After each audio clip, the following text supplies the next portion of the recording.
Moped तो पढ़े लिखे लोग कहा करते थे, लेकिन 60s से लेकर 80s के डेकेड में मोपेड सेगमेंट में कुछ ऐसे नाम चले या यूं कहें हिट हुए कि गाड़ियों के मॉडल नेम ही इस सेगमेंट के सिनोनिम बन गए। जैसे bandit, Velcro, Surf, jeep, tracker और स्कूटी अपने अपने प्रोडक्ट के लिए जेनरिक टर्म बन गए, बिल्कुल वैसे ही लूना और विकी नाम मोपेड के लिए आम बोलचाल की भाषा में यूज किए जाने लगे। मोपेड को आप मोटराइज्ड साइकिल का अप मार्केट वर्जन भी कह सकते हैं। मोपेड वर्ड एक पोर्टमेंटो है, इसका यूज 1952 से किया जा रहा है। मोपेड वर्ड मोटर के एमओ और पेडल के पीईडी से मिलकर बना हुआ है। मोपेड के आने के 10-20 साल बाद धीरे धीरे समय बदला और लोग स्कूटर और मोटरसाइकिल की तरफ शिफ्ट हो गए। रिजल्ट ये निकला कि लेट 90s तक मोपेड धीरे धीरे फेज आउट होती चली गई। 70s और 80s के दौर में इंडिया में मोपेड को लूना कह लो या फिर विकी, लगभग एक ही बात मानी जाती थी। लूना और विकी 70s की पॉपुलर मोपेड्स हुआ करती थी। हालांकि इंडिया में लॉन्च होने वाली पहली मोपेड सुवेगा 50 थी, जिसे 1962 में मोपेड्स इंडिया लिमिटेड ने फ्रेंच कंपनी मोटो बेकेन के साथ मिलकर बनाया था, जबकि काइनेटिक लूना और विकी को 70s के अर्ली ईयर्स में लॉन्च किया गया था।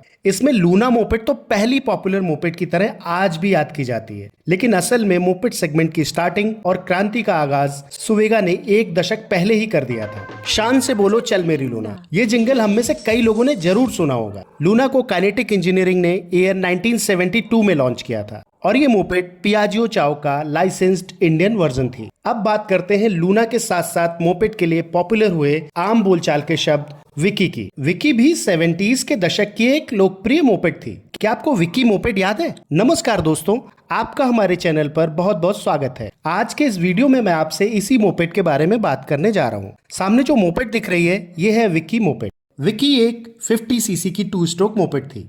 विकी दरअसल विक्टोरिया का ही शॉर्ट फॉर्म था। इसे ग्वालियर मध्य प्रदेश की कंपनी सॉन्ड ज्यूरार्ड यूनियन इंडिया लिमिटेड ने 1970 के स्टार्टिंग ईयर्स में इंडिया में लॉन्च किया था। सॉन्ड ज्यूरार्ड यूनियन इंडिया लिमिटेड कंपनी का फॉर्मेशन ईयर 1962 में हुआ था और इसका प्लांट ग्वालियर के 12 घटा इंडस्ट्रियल एस्टेट में होता था। आपको बता दूं, विक्टोरिया मोटरसाइकिल कंपनी एक जर्मन मोटरसाइकिल मैन्युफैक्चरिंग कंपनी थी जो लगभग ईयर 1901 से लेकर 1966 तक मोटरसाइकिल बनाती रही।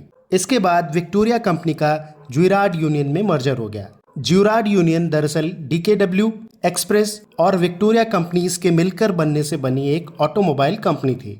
ईयर 1963 में ज्यूरार्ड यूनियन को फिक्टेल एंड सैक्स ने खरीद कर इसे Hercules cycle and motor company limited के साथ मर्ज कर दिया था। तो अब आप समझ गए होंगे विक्टोरिया विकी मोपेड को इंडिया में किसने लॉन्च किया था। विकी मोपेड विक्टोरिया MS50 पर बेस्ड थी। इस मोपेड में 50 सीसी का इंजन दिया गया था और ये किक स्टार्ट के साथ आती थी। इसमें 2 स्पीड गियर बॉक्स दिए जाते थे। गियर शिफ्ट करने के लिए हैंडल पर हैंड ऑपरेटेड शिफ्टर दिया गया था। एक समय था जब विकी मोपेड एक हाउस होल्ड नेम बन गई थी और साथ ही रोजमर्रा की सवारी के लिए लोगों की भरोसेमंद साथी बनकर भी उभरी थी।